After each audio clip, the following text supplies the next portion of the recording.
नमस्कार दोस्तों, मेरा नाम रोहन है और मैं उत्तराखंड के एक छोटे से गांव चंडोली का निवासी हूं।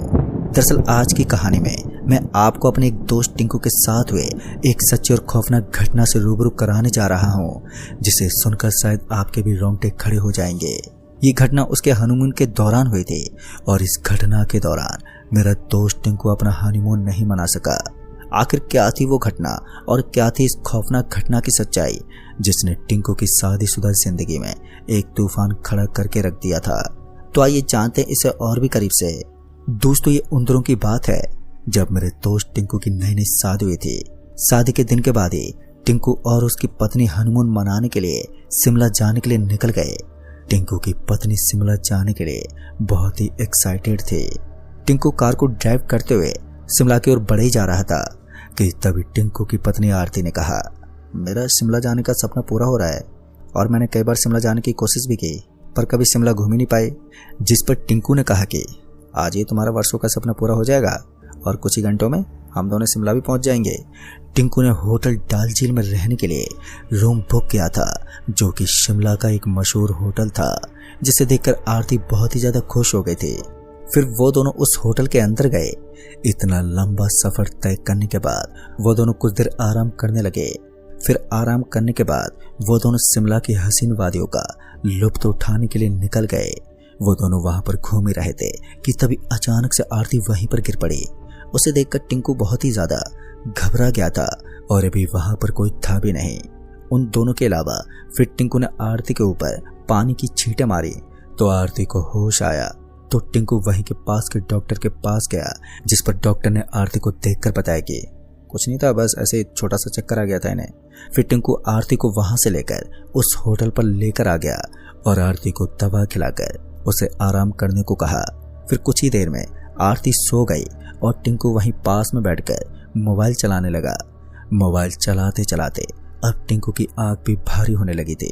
फिर टिंकू मोबाइल को पास के टेबल पर रखकर लेट गया था। टिंकू लेटते कुछ देर में सो गया। टिंकू की नींद जब खुली, जब रात के 12 बज रहे थे, तो टिंकू ने देखा कि आरती बिस्तर पर नहीं थी कि तभी उसकी नजर दरवाजे की ओर गई। तो टिंकू ने देखा कि आरती इतनी रात को कहीं पर जा रही है। फिर टिंकू भी उसके पीछे पीछे जाने लगा। आरती टेरेस की ओर जा रही थी। टिंकू पीछे से आवाज दे रहा था पर टिंकू की आवाज जैसे आरती सुन ही नहीं रही थी। आरती के पीछे पीछे टिंकू भी टेरेस के ऊपर चढ़ गया। तो टिंकू ने कहा, आरती यहाँ पर क्या करने आई हो? तुम्हें सुनाई नहीं दे रहा था? जिस पर आरती ने कहा, मैं आरती नहीं हूँ। अब आरती की आवाज बहुत ही अजीब तरह की हो गई थी, जिसे सुनकर टिंकू एकदम से सहम गया था। फिर टिंकू ने कहा, फिर कौन हो तुम? जिस पर आरती ने कहा, तुम्हें याद नहीं, कॉलेज के टाइम बेंच पर। इतना सुनते ही टिंकू के होश उड़ गए। ये तो मेरी गर्लफ्रेंड रूबी थी, जिसने 2 महीने पहले ही अपनी आत्महत्या कर ली थी। जिस पर रूबी ने कहा, मैं तुम्हारा पीछा नहीं छोड़ूंगी। और रूबी इतना बोलकर वो आरती के अंदर से निकल गई और आरती वहीं पर बेहोश होकर गिर पड़ी। जब आरती को होश आया तो उसने बोला, मैं यहाँ पर क्या कर रही हूँ, वो भी इतनी रात को? इतना बोलते ही आरती टिंकू के गले लग गई और रोने लगी। टिंकू से शांत कराते हुए टेरेस से नीचे लेकर आ गया कि तभी अचानक से आरती की आवाज रूबी की आवाज में बदल गई और टिंकू से हाथ छुड़ाकर वो दीवार पर चलने लगी, जिसे देखकर टिंकू बहुत ही ज्यादा डर गया। टिंकू डरते बोला, तुम ऐसा क्यों कर रही हो? पर इस पर रूबी ने कोई जवाब ही नहीं दिया और रूबी आरती के शरीर को बहुत ही नुकसान पहुंचाने लगी। कहीं वो दीवार पर सर पटकने लगती तो कहीं वो कमरे की छत पर उल्टा चलने लगती। टिंकू ये सब देखकर बहुत ही घबरा रहा था कि अब मैं क्या करूं। कि तब टिंकू ने रूबी से कहा, तुम ऐसा क्यों कर रही हो? जिस पर रूबी ने बोला, तुम मुझे क्यों छोड़कर आए? मैं तुम्हें बोल रही थी कि मैं तुमसे बहुत प्यार करती हूँ, पर तुम सुन ही नहीं रहे थे, तो फिर मैं अब क्यों सुनूं? और इसका तो मरना निश्चित है। मैं तुम्हें छोड़कर कहीं नहीं जाऊंगी, ना किसी को तुम्हारे साथ रहने दूंगी और ना ही तुम्हें किसी के साथ रहने दूंगी। अब टिंकू को समझ में नहीं आ रहा था कि वो करे तो करे क्या। कि तभी रूबी ने अपना हाथ काट लिया और खूब जोर जोर से वो हंसने लगी। रूबी की हंसी बहुत ही अजीब तरह की लग रही थी। फिर टिंकू ने रूबी से कहा, ऐसा मत करो, जो भी करना है मेरे साथ करो, पर आरती को छोड़ दो। जिस पर रूबी ने कहा, इसका मरना तो निश्चित है, अभी तो मैं इसे छोड़ के जा रही हूँ, मैं दोबारा आऊंगी। और इतना बोलकर रूबी आरती के अंदर से बाहर निकल गई और आरती वहीं पर नीचे गिर पड़ी। तो टिंकू उसके पास गया और उसके हाथ को पकड़ लिया, जिससे खून निकल रहा था। और उसे ले जाकर लिटा दिया। अब टिंकू सुबह होने का वेट करने लगा और सुबह होने पर टिंकू अपनी पत्नी आरती को उठाते बोला, घर से फोन आया था, पापा की तबीयत बहुत ज्यादा खराब है, जिस वजह से हम दोनों को घर पर जाना होगा। अभी टिंकू बोल ही रहा था कि तभी आरती का हाथ दर्द करता हुआ महसूस हुआ तो आरती ने देखा कि उसके हाथ पर पट्टी बंधी हुई थी, जिसे देखकर आरती ने बोला, क्या हुआ था मेरे साथ जो मेरे हाथ में पट्टी बंधी है? इस पर टिंकू ने बोला, वो क्या है कि तुम कल रात को पानी लेने जा रही थी तो तुम्हारा पैर फिसल गया था और तुम वहीं पर गिर गई थी, इस वजह से तुम्हें ये चोट लग गई। जिस पर आरती ने बोला, मुझे क्यों याद नहीं आ रहा है कि मेरे साथ ऐसा कुछ हुआ था। आरती अभी इतना बोल ही रही थी कि तभी टिंकू ने बोला, घर चलने के लिए जल्दी से पैकिंग कर लो। पर आरती उसकी बात को सोच सोच कर परेशान थी कि मुझे क्यों कुछ भी याद नहीं आ रहा है। वो अभी यही सोच रही थी कि तभी रूबी उसके अंदर समा गई और वो अजीब तरह की आवाजें निकालने लगी और अब आरती का चेहरा बहुत ही भयानक दिखने लगा, जिसे देखकर टिंकू बहुत ही ज्यादा घबरा गया।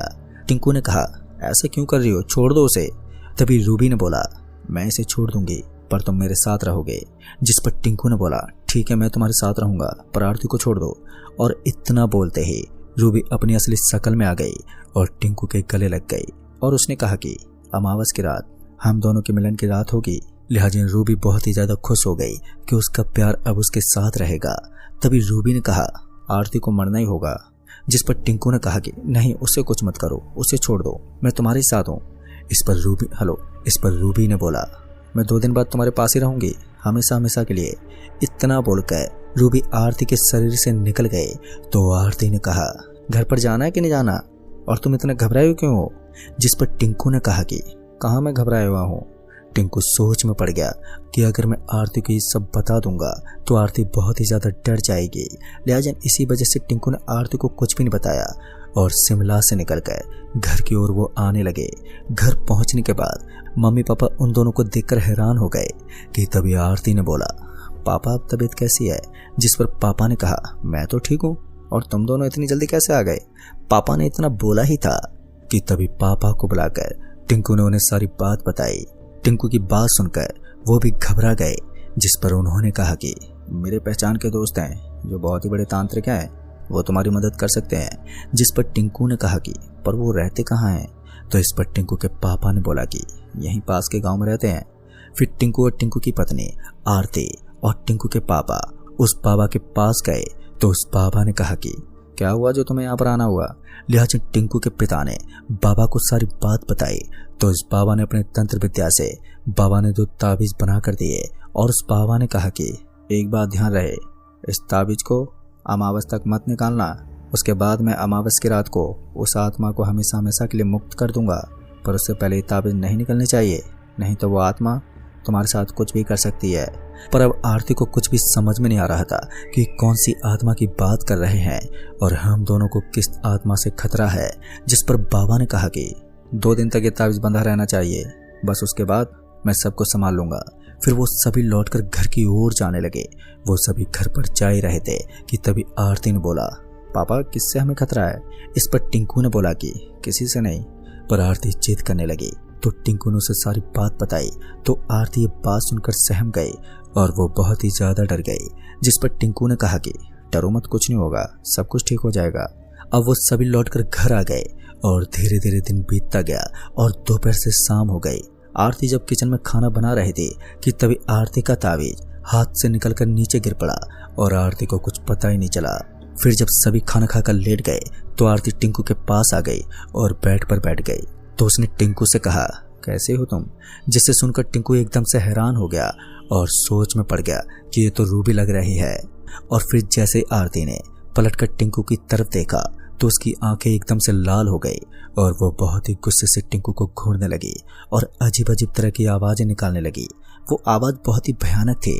फिर टिंकू ने उसके हाथ की तरफ देखा तो बाबा की दी हुई वो ताबीज हाथों पर नहीं था, जिसे देखकर टिंकू और भी ज्यादा डर गया। अब टिंकू को कुछ भी समझ में नहीं आ रहा था कि वो करे तो करे क्या। पर जैसे ही रूबी टिंकू को मारने की कोशिश करने लगी तो रूबी उसे छू तक नहीं पाई। टिंकू को छूते ही रूबी को बहुत ही जोर से शौक लगता, जिस पर रूबी ने बोला, मुझे फिर से धोखा दे रहे हो तुम, अब तो तुम दोनों का मरना निश्चित है। इतना बोलकर वो घर के बाहर की तरफ जाने लगी और उसके पीछे पीछे टिंकू भी जाने लगा। तभी टिंकू के पापा ने कहा, इतनी रात को कहाँ पर जा रहे हो? फिर टिंकू ने अपने पापा को बताया कि वो आरती के अंदर फिर से रूबी की आत्मा आ गई है, अब वो उसे मारने के लिए लेकर जा रही है। जिस पर टिंकू के पापा ने कहा, मैं अभी जा रहा हूँ बाबा के पास, तुम बहू को देखो। इतना बोलने के बाद टिंकू आरती की तरफ जाने लगा और टिंकू के पिता उस बाबा की तरफ जाने लगे। अब टिंकू आरती के पीछे जाने लगा कि तभी अचानक से वो गायब हो गई। टिंकू उसे ढूंढ ही रहा था कि तभी टिंकू के पिता का फोन आया तो उन्होंने कहा कि बेटा यहाँ पर आ जाओ, आरती यहाँ पर आ गई है और बाबा जी ने उसे वश में कर लिया है। फिर टिंकू भी उस बाबा के पास गया तो टिंकू ने देखा कि आरती की शक्ल बहुत ही डरावनी लग रही थी। बाबा अभी पूजा कर रहे थे पर रूबी उस शरीर को छोड़कर नहीं जा रही थी। बाबा ने रूबी से कहा कि आप इसके शरीर को छोड़ोगे या नहीं। इस पर रूबी ने कहा कि मैं अपने प्यार को नहीं छोड़ पाऊंगी, मैं टिंकू से बहुत प्यार करती हूँ। दोस्तों, ये बात सुनकर टिंकू के आंखों में आंसू आ गए। टिंकू अभी बोलने ही वाला था कि उस बाबा ने रूबी की आत्मा को आरती के शरीर से निकालकर कैद कर लिया। जिस पर बाबा ने कहा कि अब यह आत्मा तुम्हें कभी भी परेशान नहीं करेगी, अब मैं इस आत्मा को मुक्ति दिला दूंगा। फिर टिंकू आरती को लेकर अपने घर पर चला आया और इस बात का टिंकू को हमेशा अफसोस रहा कि कभी टिंकू रूबी को समझ ही नहीं पाया और उसकी वजह से रूबी की हत्या हो गई जो उसे बेहद ही प्यार करती थी। तो दोस्तों, इस कहानी में बस इतना ही। कहानी आपको पसंद आई हो तो वीडियो को लाइक शेयर जरूर कर दें और साथ ही हमें नीचे कमेंट बॉक्स में जरूर बताएं। तो मैं आपका दोस्त राजकुमार जल्द ही मिलूंगा ऐसी एक और नई कहानी के साथ। तब तक के लिए बाय एंड टेक केयर।